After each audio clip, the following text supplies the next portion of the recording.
Can I, hey Mike, can I kick something off, Sure, or do you have yeah. something planned? Yeah, sure. So this is a question to the modelers. So I think it's in this session primarily Caroline and Tatiana. It's connected to the previous question. I'm curious of your thoughts on this. And this is maybe a critique of my own work and probably many other people's work here. Is we build models of neurons based on recorded data, and not surprisingly, the models are not that predictive of the actual activity, right? And I spent a year. No, I know. From 0.25 to 0.26. I know it's really. I know I've been there. It's very painful, and we work really hard, and we get correlation coefficients like this, but yet you can still use it to then infer something about. Forget this. You've got all of the information about the different phase elements that you were describing and so on. So my question, and I think Caroline had a bit of that as well. I don't know how predictive yours was just quantitatively, but yet you could compare the coupling in PPC versus A1. So my question is really about the models are useful even when they're not very predictive. And that's a bit of a puzzle to me. It's always been a little bit bothersome. And I wanted to see if you had some thoughts and comments on that. Well, I will ask, V1 physiologists about, Hubel and Wiesel model, very successful, right? Very informative, but if you just apply one receptive field model to V1 neurons, it will account, for 20%, 50% of the variance at most. So I think one can move forward without having or gain a lot of insights without having the close predictive powers that we have in the retina. No. Yeah, I completely agree. So, but I also find it still a puzzle at the same time. So,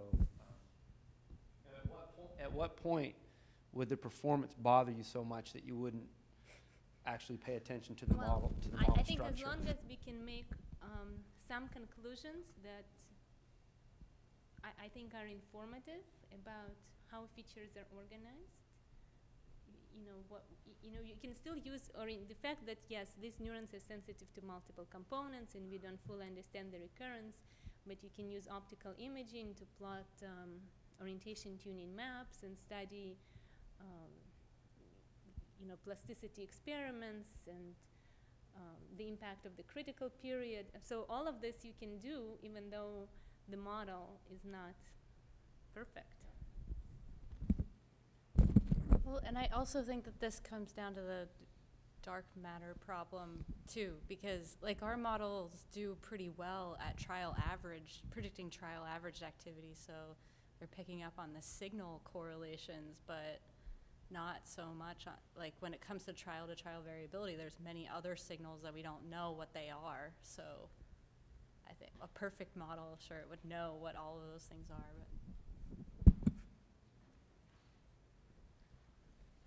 But I just want to add to this also something that came up many times, that primary visual cortex is only partially primary visual, right? But it also has some responsiveness to all these other modalities and other things that's going on. So the same with the sensory, the same with auditory and every other cortex. So the model may be actually perfect. Yes, and also, there is a huge transient when we put the stimulus on, which is ignored by the model. And then there's a debate about what to do. Do I take out the transient and fit the model to the stationary data, or I take the data as is? And we try both ways, but it seems helpful to include the transient, even though it's a clear violation of the model assumptions. So Garrett, I think of these kinds of models, Garrett, where you set computational limits of where the parameter space can be true and where it can't be true. So it's, in a sense, it's a way of finding the topology of how things are working. But it then does beg the question of a mechanistic understanding of what solutions would fit into that parameter space that you've constrained with these kinds of computational models. So the value to me is it sort of constrains what the experiment should be, but you still have to design the experiment to look for a mechanism. I didn't quite to look for what? To look for a mechanistic solution to it, a biologically mechanistic. Well, another question is, do I design an experiment with simplified stimuli that I can then explain perfectly, or close to 90%, or do I take diverse stimulus and then reduce this after the experiment with a model? So, and then at what point do I do the reduction? Before during the experiment or after? So one of the things, in terms of mechanisms, one of the things I want to kind of highlight for the neurophotonics techniques is the ability to, go in and do manipulations that would allow you to kind of do some hypothesis testing. And I'd like, if you could, I guess I just realized that you're maybe sensitive about talking about what experiment you're doing next. But if you could give some perspective on the sorts of things you're thinking about in terms of perturbations. We've heard a lot about control and, Michael Heuser's techniques for, optogenetic activation of ensembles, things of that sort. So maybe if you could give some perspective on it. Yeah, we're doing perturbation experiments. We're silencing these areas to look at their dependency or relationship to the task. I had been thinking about doing the types of experiments with the all optogenetic perturbation. Me personally, I don't want to get too into that at the moment because it seems like there's still a lot of work to be done technically to make sure it's kind of reliable, and also, trying to ways to kind of figure out what are the cells to go after that are relevant. I think it definitely needs to be done. It's just, there's still a lot of work that needs to, in terms of technological development and kind of refining a technique to really, one can kind of actually use it, I think. So one of the things that I'm really interested in is this idea of, are different cortical areas performing the same computation on their inputs? So if A1 or V1 or PPC or anterior cingulate, if any of these areas gets a feed-forward signal, does it perform the same transformation on that signal? So one of the things that we're working on right now is to be able to activate, using optogenetics, a projection coming from a source with a feed-forward relationship or a feedback relationship to these various areas that we're interested in, and try to start to compare what are the general or specialized computations that the different areas might be performing. So.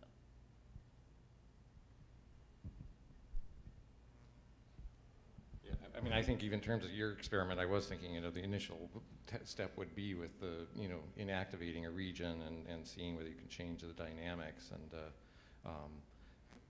I don't know whether you have any preliminary data that, yeah. Yeah, I can say preliminary speaking in terms of when we've silenced S1 or S2. S1, as far as if we've been silencing S1 at different epochs during the task, and so we see behavioral effects during the sensory stimulation. We also see, strangely, behavioral effects when we silence the area during the delay period when we don't see much activity, so I don't quite know what's going on there.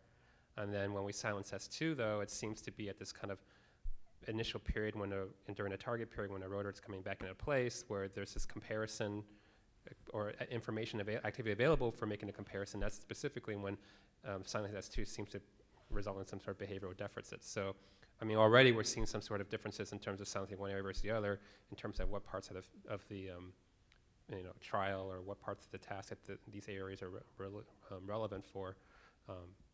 Yeah.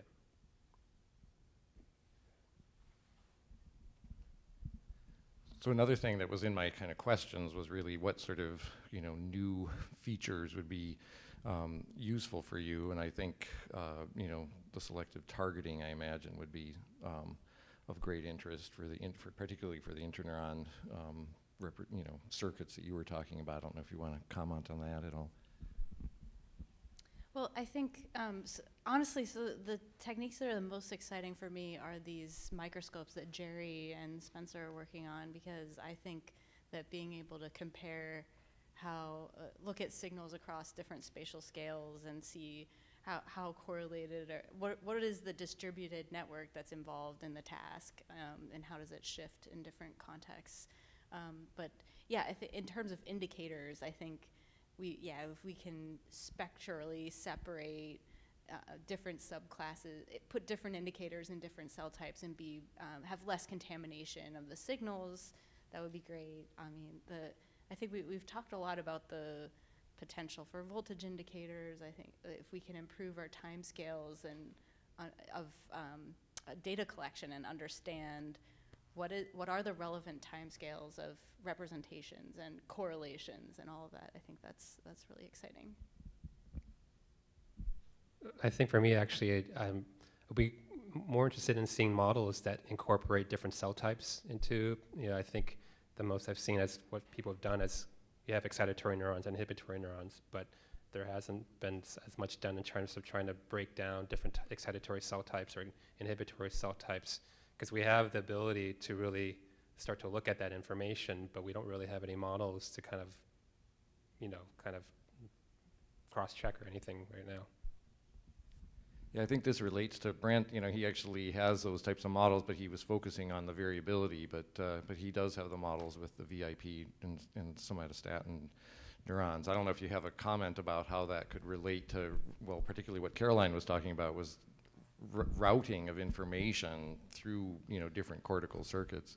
Yeah, definitely. So I am working in collaboration with a few other theorists and experimentalists on building these multi-interneuron circuits. And I think one of the things that we're thinking is right now these EI networks, we're asking inhibition to do a lot in a network where there's only one class, because inhibition has to stabilize the network. Networks can't be epileptic, but we also route a lot of gain control mechanisms through inhibition.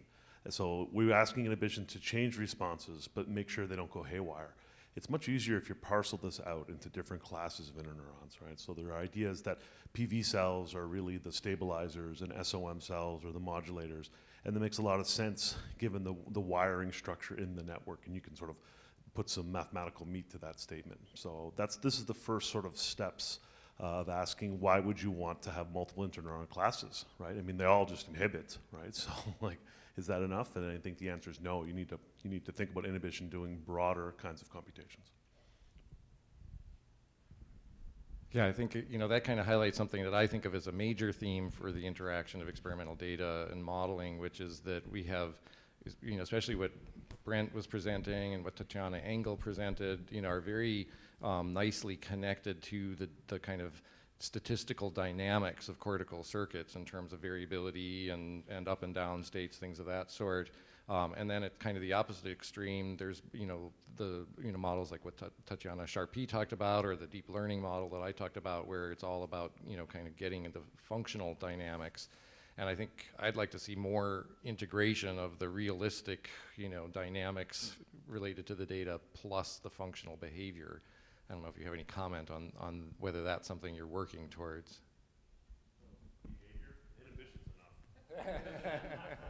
And that's, in a way, that's what the problems are so hard just to get the dynamics right, that I think that's, something that has, in a sense, inhibited people from being able to bridge across, because the deep learning guys are not trying to do, the dynamics of interneurons, and I know, having worked with the types of models you're working with, how tremendously hard it is to get function, behavioral function in that type of model.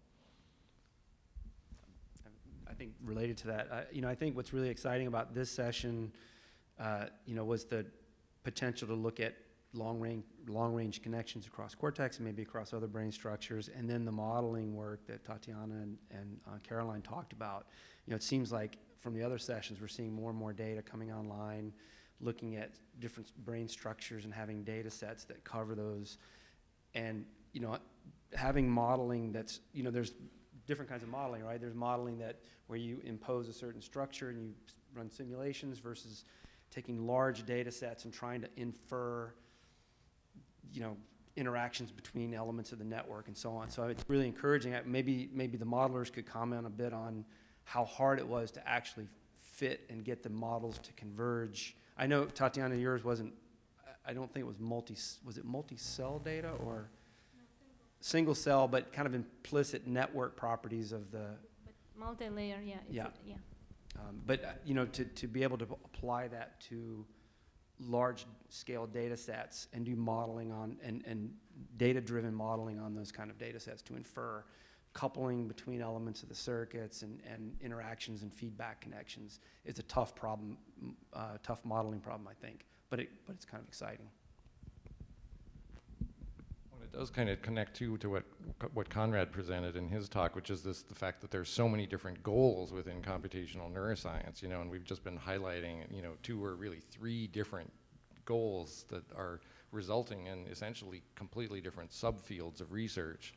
And that's great because there's been progress within those subfields, but it would be nice to see, you know, in a sense, some convergence between the different subfields. Just want to add something since it never came up during this meeting. So, you know, one thing which is important for computational science is addressing measurement theory. So all those different measurements, some of them are direct more or less, so we don't need to worry about them. For example, if we measure single spikes, it's a single spike. But if we do calcium imaging, it's a single photon calcium imaging. So how do we know what we're measuring? And when we start going up the scale, so there's all those different problems, because if it's EEG or MEG, or if it's functional MRIs, it can be hemodynamic. Or, you know, so there are lots and lots of issues in terms of just understanding the source, the kind of physiological source of the signal. Yeah, and so how we process our data is usually we try to estimate when did a spike happen based on the calcium response. But one thing that made me feel a lot better about all those assumptions was that we fit our model using deconvolved spikes, using delta F over F calcium responses, using just binarized response, or like 0 or 1. Like if there was any response at all, we just changed it to a 1, and we saw a similar effect. So I think it's important to be aware of what assumptions our data processing and our collection are making.